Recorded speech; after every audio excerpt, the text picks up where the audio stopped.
Hey guys, welcome back to Just Pure Cars, and today I want to introduce you to a new segment on my channel. And it's going to be where I talk about car news, anything from the industry or social media, anything that's happening right now that I think is newsworthy and I'd like to discuss. And today there's a couple of subjects I want to cover, a number of them being from McLaren, and also the Cupgang situation that you may or may not be aware of.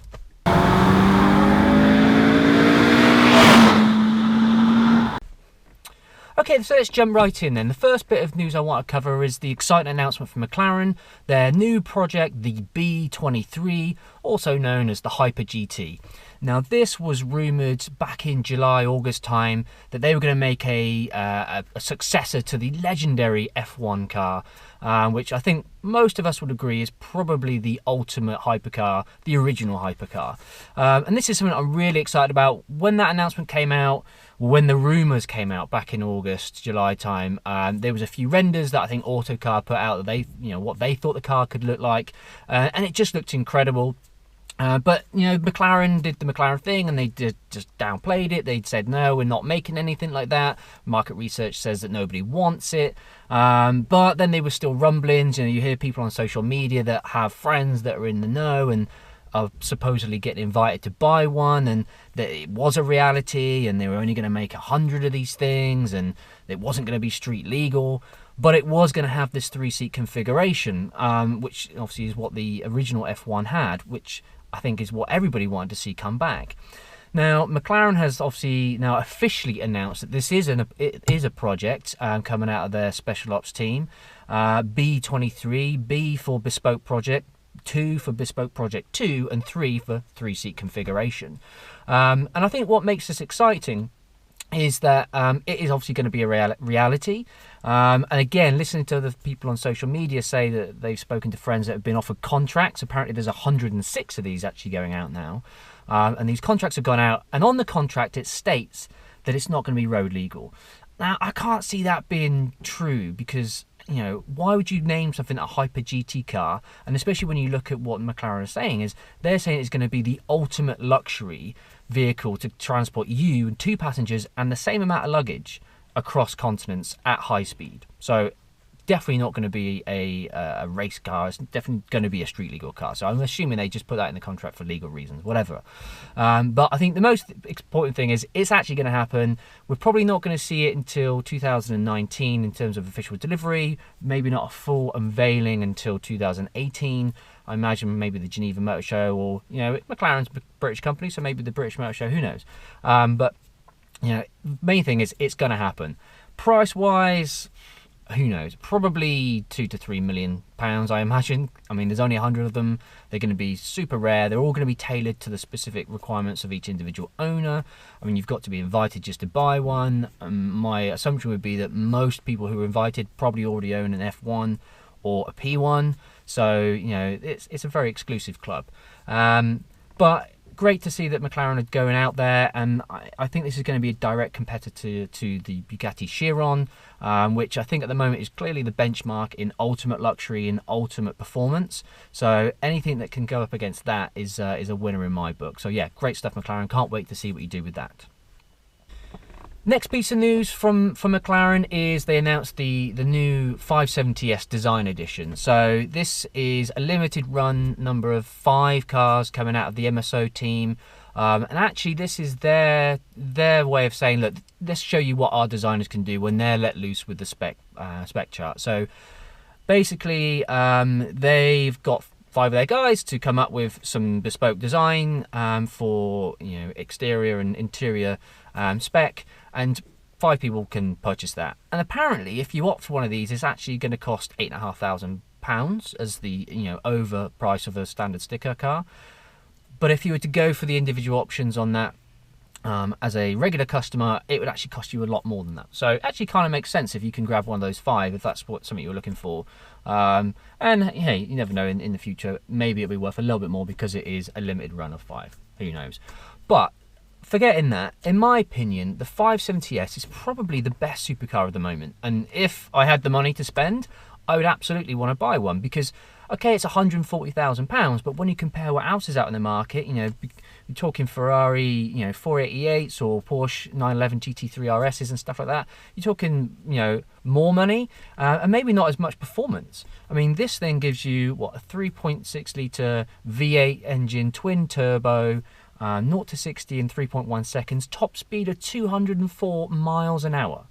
That is more car than anybody will need. Okay, yeah, it's still £140,000 and I can't afford that. But if I could, I would absolutely be buying one. I think they look amazing as well. They sound great. So yeah, great job by McLaren with the 570S.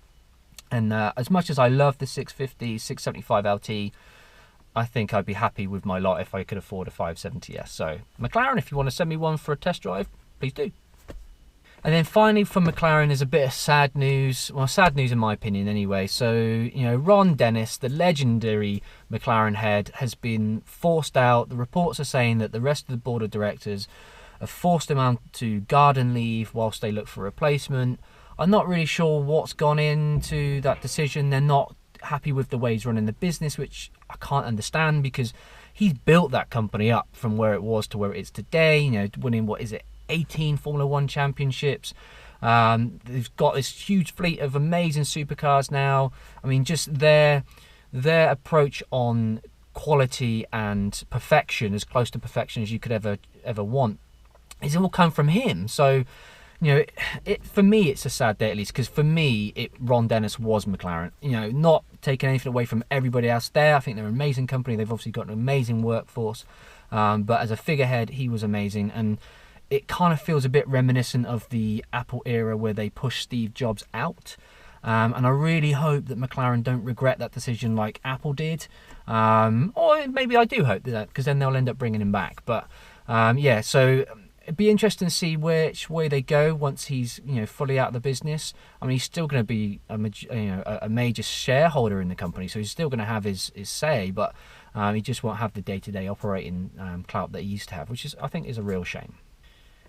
And then the final story I wanted to cover today is the news about Cupgang and how Alejandro has decided to part ways. So for those of you that aren't aware of Cupgang, Cupgang was a movement, basically, that was started by a bunch of friends, car enthusiasts in the US and across the world, who came together and decided that they wanted to form a company, really, you know, to help unite people. And that's what Cupgang stands for. It's Cars Unite People. And you know, I was introduced to them via Alejandro's videos, or AKA Salamandrin, on YouTube, and you know, I think they make some great content. They make, like, Salamandrin makes daily videos, some vlogs. He does car reviews on obviously the cars he owns, but also he's a movie producer by trade. And him and the other members of Cupgang came together and they made this amazing show called Banging Gears.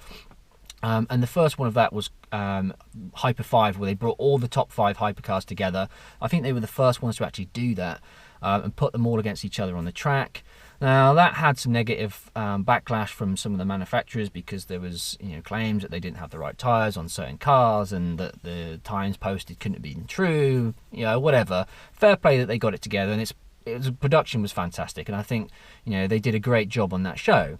But in recent times, there's been a lot of rumours being thrown around about some, you know, disagreements within the Cupgang camp itself. And Alejandro, he's quite an outspoken guy. He's, you know, I think he's not. I follow him on YouTube and I like his videos. I find his approach quite fresh and entertaining. I don't find it offensive, but clearly some people have, and you know, they've taken offence to it. And anyway, there's all these rumours going around that it was annoying other people within the group. And that they were trying to force him out. Now, I don't want to get into that. I don't really care about that side of things. You know, what has been said now is officially Alejandro's come out, put a video on YouTube this week to say that he and Cupgang are officially parting ways, and the reason being is that they had, you know, a difference in opinion on the direction of the company. And that's fine, I think. If that's his choice to go in a different direction and he's happy to leave that to the other guys, then fair play to both. I mean, I respect both still. You know, unfortunately for Cupgang, they seem to have got a lot of negative backlash on Instagram, at least. My Instagram feed is filled up with people kicking off at Cupgang and wanting people to unfollow them, and, you know, really going to town and saying that they're disloyal, and I don't think that's fair. If it was his own choice to leave, because they wanted to go in a different direction, and that's absolutely fine. And I will continue to follow both. I will continue to look to see what they both do, and I hope they both do some amazing stuff. I mean, I still follow Alejandro on YouTube, and I really hope that him, Pedro, and the others come together and produce more Banging Gears as they promised, because I think it's a great show, and you know, something that is needed in this world. You know, we lost the original Top Gear, we got Top Gear back, which wasn't as good. We've then got the Grand Tour, which I think is amazing, and having Jeremy and Richard and Captain Slowback is fantastic. I'm so happy that they're back, and I think having another show like Banging Gears coming in from a different perspective is a nice compliment and something that all car fans would want. So I think more power to both of them. I really hope that people can sort of get over this, especially if Alejandro hasn't got any bad blood over it, and there's no need to dig at the guys in Cupgang unless they have actually done something untoward, which there isn't any evidence of at the moment that I can see. And I think just let them go in on their own ways, and hopefully they can both create some great content for us to consume, and I look forward to that. So that's it for today. That's all the news I want to cover. If you like this type of video on my channel, please hit the like button. If you haven't done so already, please hit the subscribe button. I will be posting more videos of my adventures in my cars, obviously going from family car to hopefully supercar one day.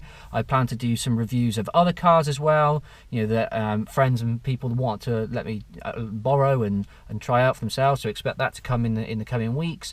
And I'll do more of these as well when there's relevant news to cover. So with that said, like I said, if you haven't done so already, please hit the subscribe button. I thank you for watching, and I will see you on the next one. Cheers, guys.